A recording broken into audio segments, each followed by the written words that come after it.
Hi, I'm David Fleming from the Disciples United YouTube channel, where we are focused on Jesus, advancing his kingdom and preparing his disciples. Now, we're studying revival outpourings that have taken place throughout church history, and today we're going to study about a man that God raised up and used him in powerful ways as a catalyst of the Pentecostal outpouring that took place in the early part of the 20th century.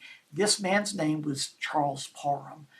Charles Parham was born on June the 4th, 1873. He was raised in a Christian home, but unfortunately he was a very sickly child and he battled physical problems into his adulthood. However, that was until he was healed by the power of God when he had a revelation of the healing power of Jesus Christ. After he received his healing, he began to pray for the healing of others with great success. In fact, Parham became a pioneer in the healing movement. It has been written by church historians that the truths of divine healing were rare in the church during that time. Alexander Dowie and Mariah Woodworth Etter had great success in healing ministry, but these truths were virtually unknown in the prairie region of the United States, and that was where Charles Parham lived and ministered. However, Parham opened up a healing home in November of 1898 in Topeka, Kansas, where the sick came to be encouraged in their faith as they prayed for their healing.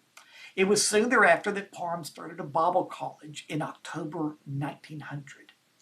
Now, you got to remember that the outpouring of the Holy Spirit that began the Pentecostal movement in the 20th century really was founded on the teachings, the theology of the holiness movement, which taught that there is a second blessing after salvation called sanctification, the second blessing, which enabled us to be separated from the world. Now, Parham was convinced that there was a spiritual experience to be received beyond sanctification. He believed that this experience was none other than the baptism of the Holy Spirit and was given as an empowerment, a means of being filled with the very power of the Holy Spirit.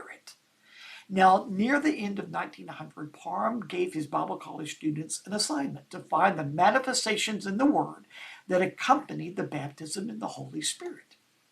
Well, his students began to study the Word, and they found several different manifestations that sometimes occurred when people were baptized in the Holy Spirit, but they were in agreement that speaking in tongues was always in evidence when people were baptized in the Holy Spirit.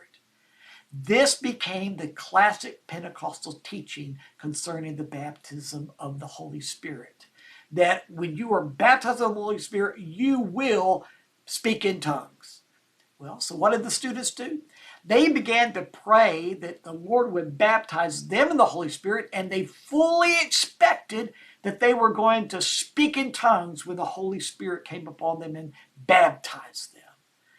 Well, during a watch night service held on December the 31st, 1900, a woman named Agnes Osmond asked Parham to lay his hands on her in prayer so that she would receive the gift of tongues for use on the mission field.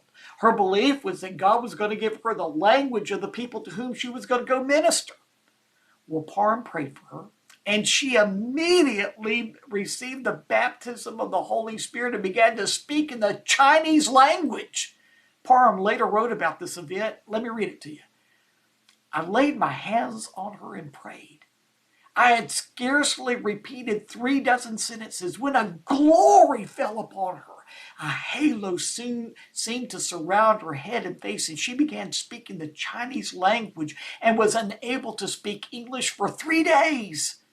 When she tried to write English to tell us of her experience, she wrote the Chinese, copies of which we still have in newspapers printed at that time. Oh, there is so much more to share with you.